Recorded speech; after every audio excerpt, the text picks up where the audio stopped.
Hey everyone, how's it going? Crazy Dave here. It's August 22nd. I'm finally able to talk about it now. It's been a long month to the day that our shop cat BobToo has passed away. For those who've not heard about it, he had a long battle with hyperthyroidism, FIV, multiple other ailments, and that. And he was one of my best friends and a friend to many people here in the shop. He was a spirit of flights too.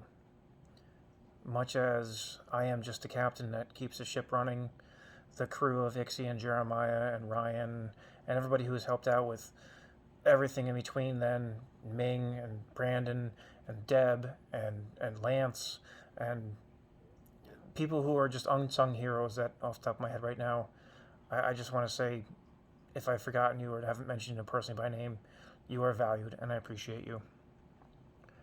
Um, it's tough letting go of a very close friend, um, a feline, a cat. Yeah, Bob was a cat, and he wasn't just any cat. He was Bob.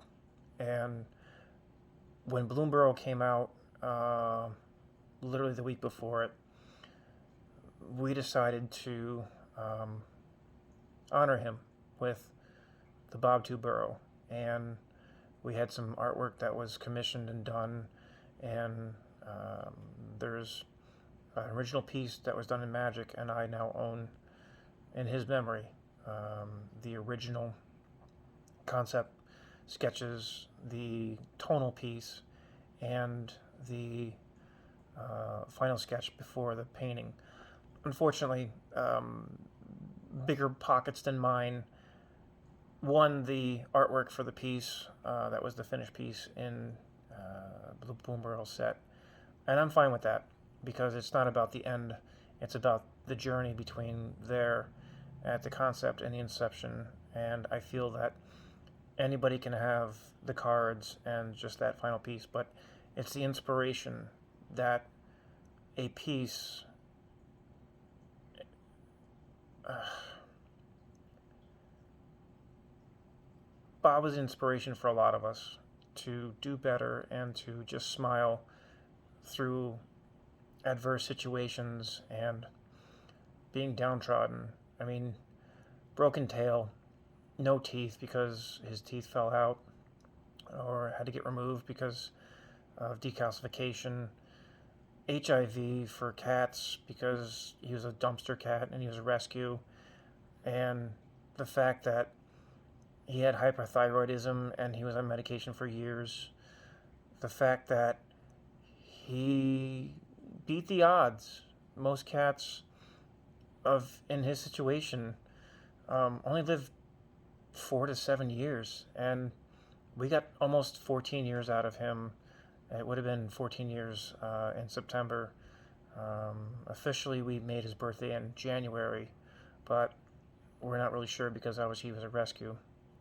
And hats off to Jack and to Maria before me who took care of him, and to everyone who loved him here at Flights of Fantasy and Flights 2, and to those who reached out when he passed from other game stores and local friends and family and patrons.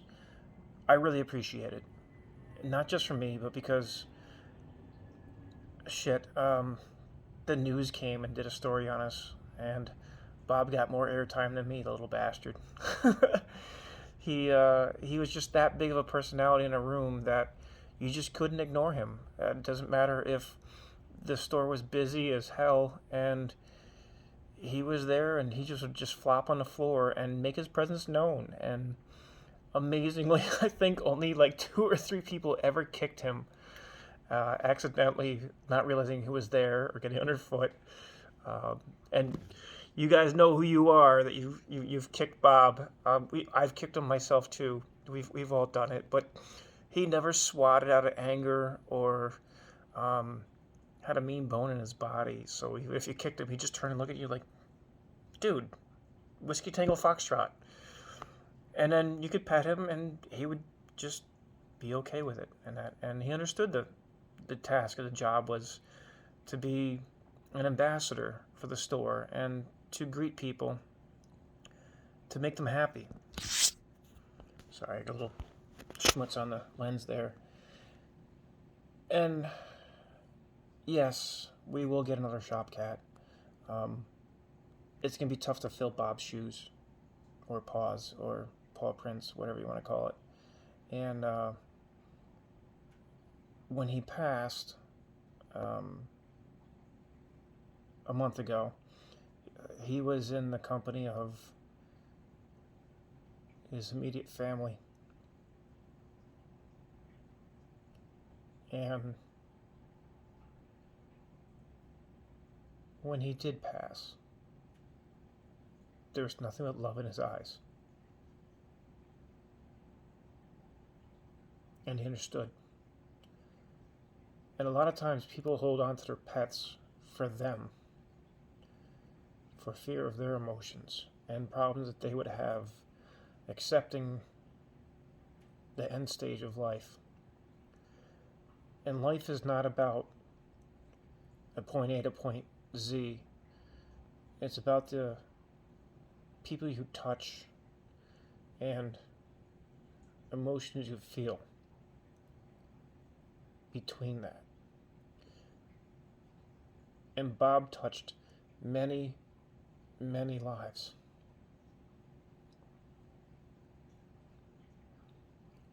And I'm proud to be his dad.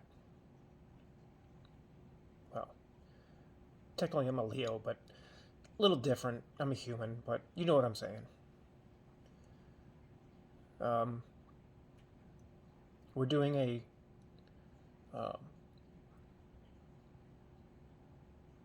drive, a fundraiser for the local cat rescues in ASPCA and the wonderful people who are veterinarians in the comfort of home have been fantastic and have already donated in Bob's name.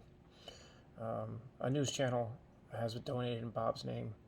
Local people and our patrons have donated in Bob's name.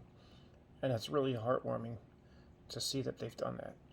But here also in store, we are doing a drive and we are halfway to our goal. So I'm asking people to give us pictures, videos, memories of Bob. Send them to our email, flights2gamestore@gmail.com, or our Facebook page. Reach out to me personally, Dave Sheedy on Facebook, or wherever. Instagram. You know how to get a hold of us. You all have smartphones and the internet.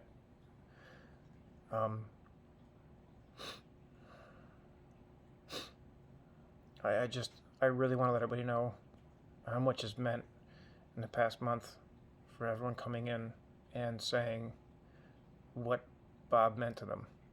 And I want that to continue because, like I said, it's a community store and we're all family here. And even if it's your first time in, welcome to the family. It's what we do. It's what makes Flights 2 different than just a retail store. We're community. We're family. We're friends. We laugh. We cry. That's all we can ask for in life. That being said, thank you to everybody who's reached out and done stuff, including the artists who have donated things, people who have said very kind words. I miss Bob dearly.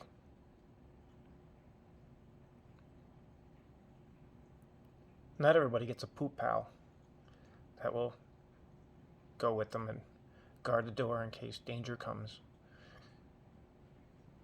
Those who have pets and companions, you probably understand. The hardest thing is going home now and walking across the parking lot.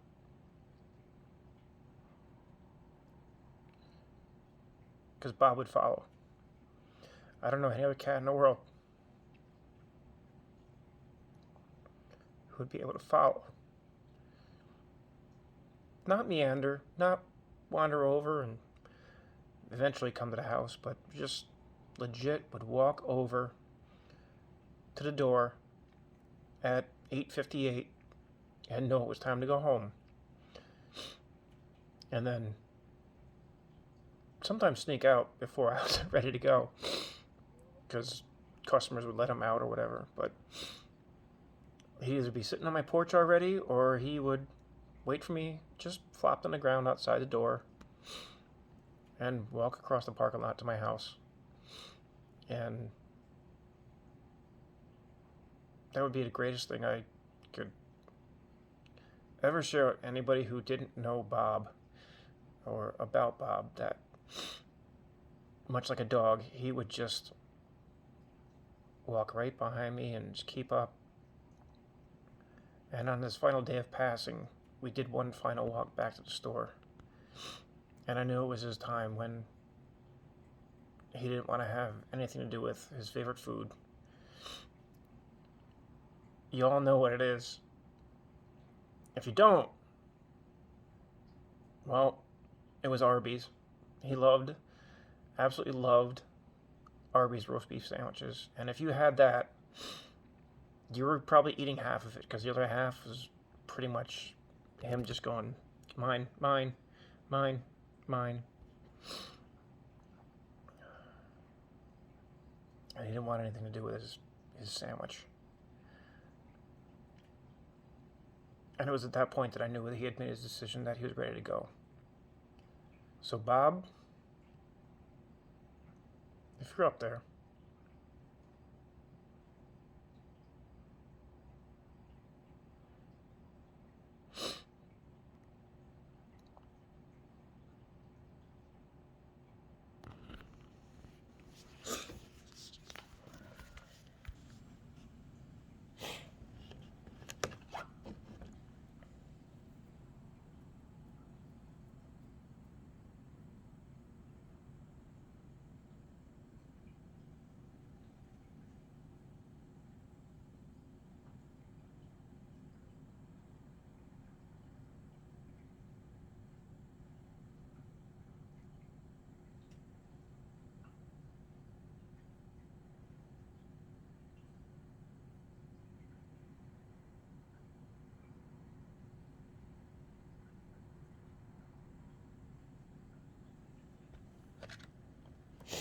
that's where we're at. I want to feel that.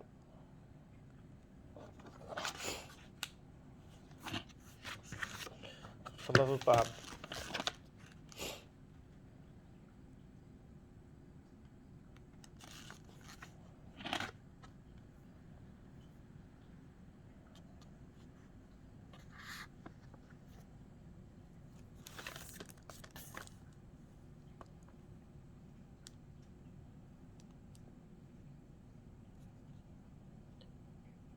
Thank you all. Rest in peace, my buddy.